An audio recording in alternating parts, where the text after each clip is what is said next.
Welcome to The Romantic Side of Suspense with Sarah Hemmerker. In each episode, she'll talk with your favorite romantic suspense authors. They will take you behind the scenes of the writing process, giving excerpts from their writing, and share stories about their writing life. Secondary Target by Angela Carlisle. A ruthless murderer, a deadly secret, an unbreakable love. After the brutal murder of her mother and brother 12 years ago, Corinna Roberts built a new life in Kentucky. But then strange things begin to happen, and she is thrust into a perilous game of life and death. With nowhere else to turn, her best hope of survival depends on her ex, Army veteran Bryce Jessup. Recently returned from the service, Bryce has every intention of staying away from Corinna. But when threats close in around her, he isn't willing to leave her safety to chance. As their search for answers uncovers lethal secrets her detective father kept hidden, Bryce and Corinna must untangle the mystery of the merciless killer intent on terrorizing and eliminating Corinna's family before it's too late.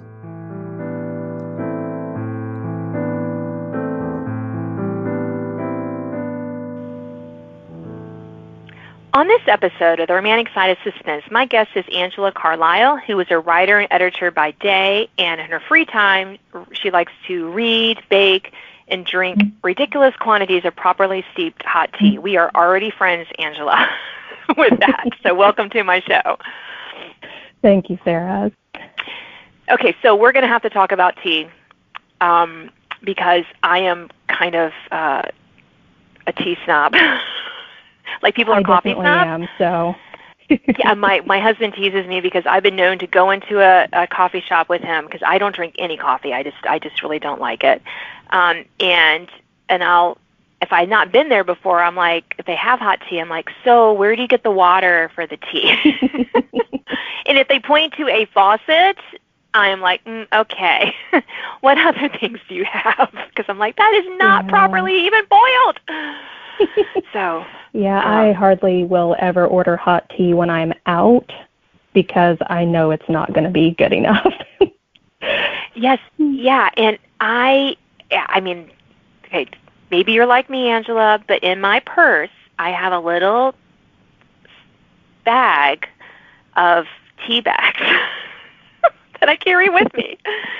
Because sometimes, yeah, I just really, if I'm out, like I was in Panera the other day, and generally they have pretty hot water. Oh, this time they didn't. It wasn't hot enough, but I didn't realize it. But then they didn't have any, I didn't like any of the tea. And I'm not a green tea person. I really like black tea. So, except for English breakfast, which I find really bad. But that's just my personal taste. Anyway, but they didn't have it, so I'm like, oh, I have one here, so I can still get tea. And it used to be whenever you go to like those conferences, and you would ask for like crazily a hot tea with, after the meal or whatever, and they would give you the little Lipton tea bag. Yeah. Oh yes. I was like, no. Can't we talk? Can't we bring tea up? So I mean, why is this so hard for people? Why do you think it's so hard to properly boil water and drink tea? I don't understand. Yeah, my first job actually was at a tea room, so that kind of spoiled me so badly.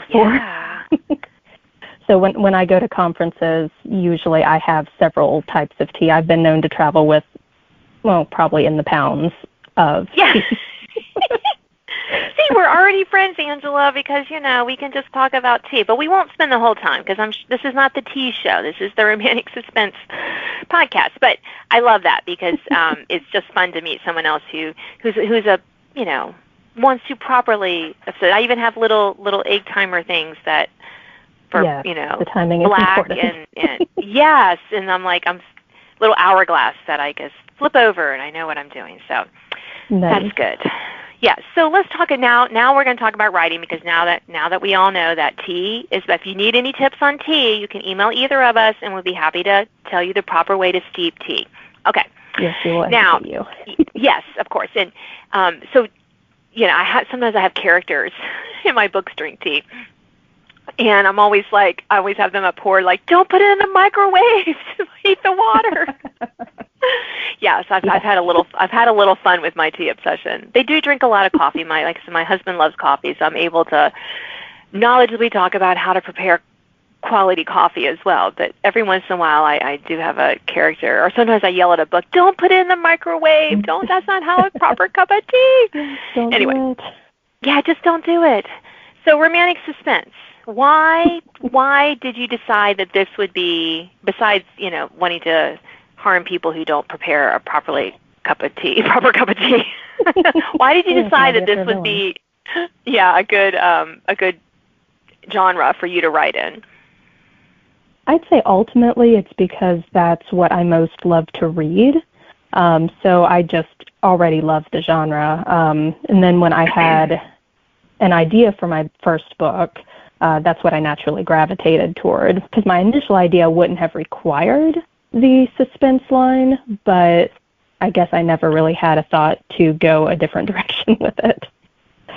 Yeah, that's good. I mean, I loved, grew up loving mysteries and that kind of thing, but my first one, I think, was more of like a romantic mystery. I needed to have a little more danger into it. So my agent was like, "Why don't you try romantic suspense?" I was like, I do read a lot of that. I could do that. Yeah. So kind of how I fell into it too. But what do you think is the hardest part of writing this genre? For me, I think one of the hardest things is balancing the fast pace required by the suspense with a realistic pace for the romance. Yes. Like, can my characters fall in love or at least get solidly interested in each other in 2 weeks? And if not, can they believably stay alive longer than that while the villain's actively trying to make sure they don't? It's kind of hard to pull that back and forth sometimes. Yes, yeah, it definitely is. I like to say I write books where the hero and heroine fall in love while running for their lives. Yes. Because that's kind of the way it is, right? Right. And it can be tricky to make that believable that they would, have that attraction and be able to move forward with that. And I'm glad you also picked this question, Angela, the research ways to kill someone for your books, because I know we all joke about this, but isn't it so true? I mean, for one of my books, I had to research anthrax because I wanted anthrax to kill someone, and I was like, I hope, let me see, at least it's in the book, and the book is now published, so I can prove that that's why I researched it. But where's your go-to for finding out that information? So definitely there's a lot of Google or whatever search engine involved, and looking for, reputable sites. There's also some writer groups on Facebook that are really helpful if you have a specific question for medical or forensic plausibility. But I also read a lot and have a good memory, so sometimes the initial details I need to get started are already in my brain, just kind of tucked away in that file of, if I ever need my villain to do this is an idea. Right. But I also have an excellent writing group that all of us incorporate suspense into our stories, so sometimes we can toss ideas back and forth there, and one of our members is excellent at research, so if we can't find the answer we need, sometimes she'll track it down for us. Yeah, I love the forum. I'm in a couple of crime writer type forums where they have experts there, and it's been really great because sometimes you have and sometimes it's that small detail that you just can't find online, and it's so. I love that we can tap these experts who are willing to talk to writers, and get that. Because we want to get it right, even when we're researching, murder and death and stuff. We want to get it right, so it is important to have. And they want to help us get it right too, because they like to be represented accurately. Yes, exactly. Whether it's the medical field or police, detectives, things like that. Yeah. Although, okay, I think a couple of times I had researched it and done it, and then I had a couple of readers be like, "Well, that can't possibly happen." I'm like, "Oh my goodness, it actually could." Yeah. But, or the things that have actually happened to you, and people are like, that's not, well, yeah, actually. Yes, I know. I have personal experience with this, weirdly enough, and yeah. Yeah. So what does your family testify. think about you? Yeah, exactly. What does your family think about your writing romantic suspense? They're very, very supportive of it. My mom is not generally a danger book of any sort reader, so she has made the comment, not totally serious, of, why can't you write a normal book? But she still reads mine and says they're good, because she's my mom, she has to. But yes, of course. No, my family's pretty proud of me being able to do that. And not too afraid that I'll ever do anything that my villains do. Right. Yes. Yeah. Although I have told my teenage sons on occasion, you know what I do for a living. I research how to kill people. Just so you know. Just putting it out there. I have the knowledge. Yeah. They're like, Mom, and they roll their eyes, but it's fun. So for you to write, what's absolutely essential? What do you need to get those words down? The first thing is a nice pot of that tea we were talking about. Yeah. I want that before I get started. And then my preference is a quiet room. I'm okay with window open, bird sounds, whatever. But if I can't be in a quiet room, then I like instrumental music to kind of drown out, because I get distracted by words. So if someone's talking in the other room or something like that, I'm like, I need to be able to focus. Yeah, I used to have to write in quiet because that's what I did. I'm a journalist, editor by trade, and I had an office and I used to be able to write. But then when I started freelance even home, when our first kid came along, I just had to learn to write when with noise, and now I can do it better. But yeah, I much prefer the quiet as well. But it just the way my life is now, I don't really get that. Sometimes you have to work with what you have. Yeah, otherwise I would never write again. Yeah. Never write again.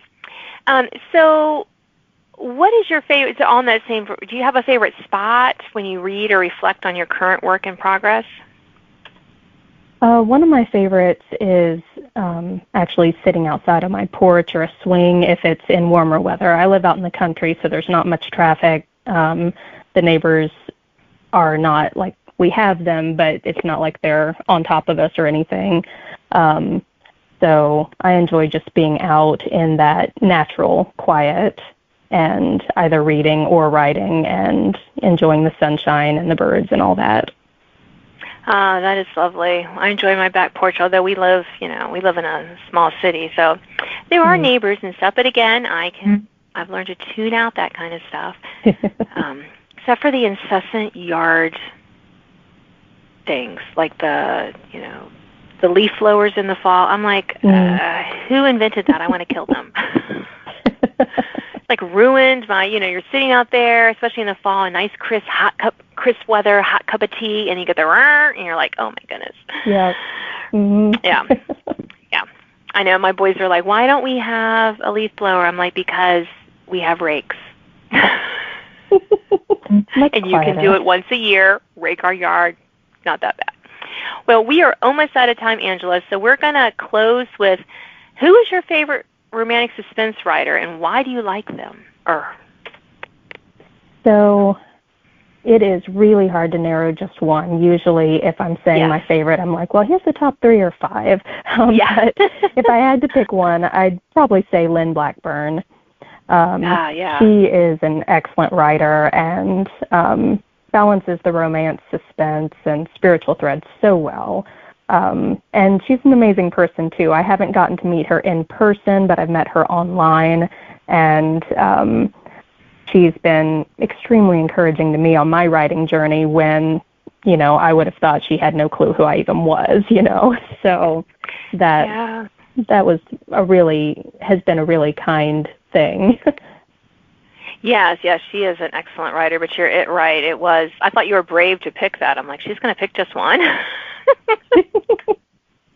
Pick that question. So yes, it is definitely hard to narrow it down. There's so many, and I'm just thrilled that I get to, kind of be included in that whole group of us. So, well, thank you again, Angela, for sharing about writing and tea on my show. Thank you again for having me. I really have enjoyed talking with you. And listeners, stay tuned for an excerpt from her recent romantic suspense, Secondary Target.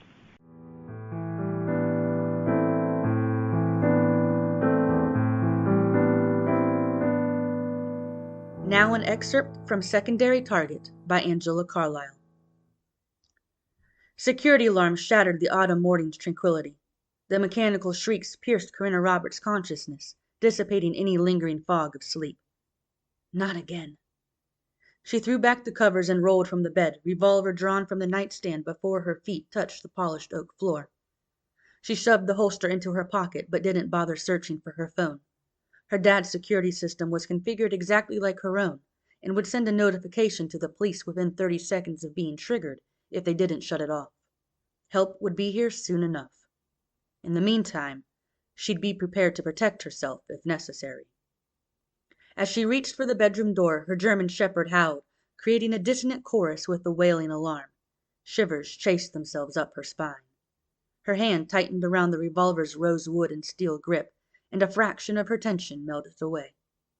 The .38 Special Ladysmith fit her hand perfectly. Hopefully, she wouldn't need it. She sucked in a deep breath and glanced over her shoulder. "Houston! Quiet!" The howling broke off abruptly, but agitation continued to radiate from him. Before she had the door fully open, he burst through it, nearly knocking her off balance in the process.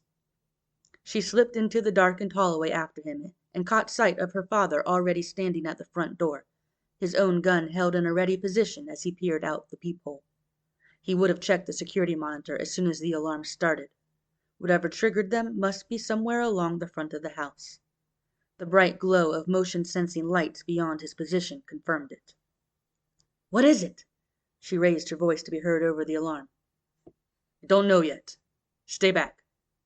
He didn't look her direction as he crept from the peephole to the edge of a nearby window and parted the blinds with his finger. Seconds passed. They were well past the requisite 30 now. "Turn the alarm off." Keeping to the perimeter of the entryway, she did as he asked. Sudden silence engulfed the home, but her eardrums still pulsed with the electronic rhythm of the previous few moments.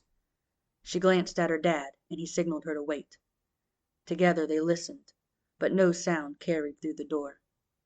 Whoever had set off the alarm had probably been frightened away. Or were they merely biding their time? Her dad bent down until his lips were close to her ear. "I'm going out the back to have a look around." She latched onto his arm as he started to turn away. "Wait for the police, Dad." "If anyone's still out there, the police will scare them off." "Then let them get scared off." Her voice rose on the last words, and he pressed a finger to her lips. "Shh! I know what I'm doing. I'll be back in a few minutes." He extracted himself from her grasp as he spoke.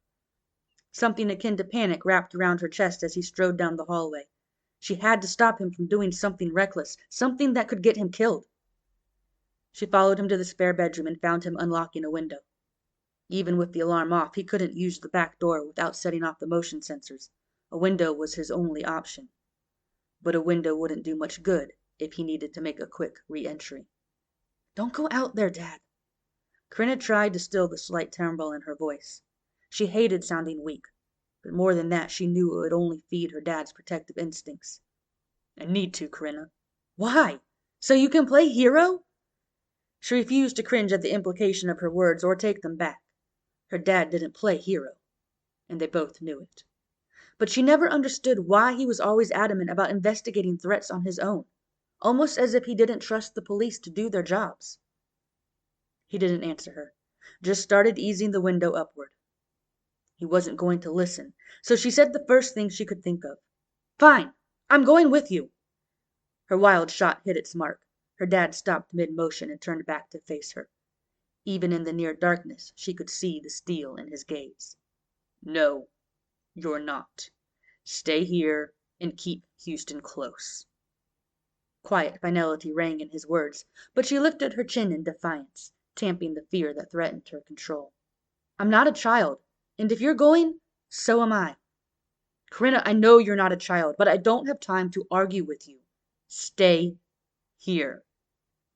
He fixed her with a look that had once made hardened criminals sweat.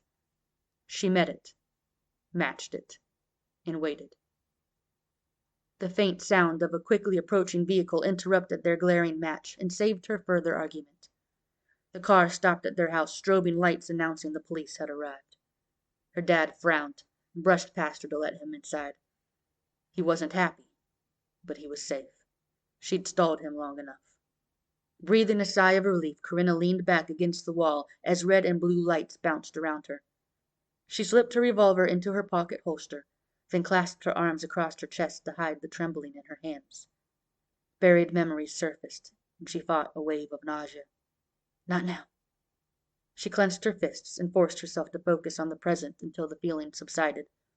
She'd dwell on the past another day. Maybe. Thanks for listening to The Romantic Side of Suspense with Sarah Hammerker.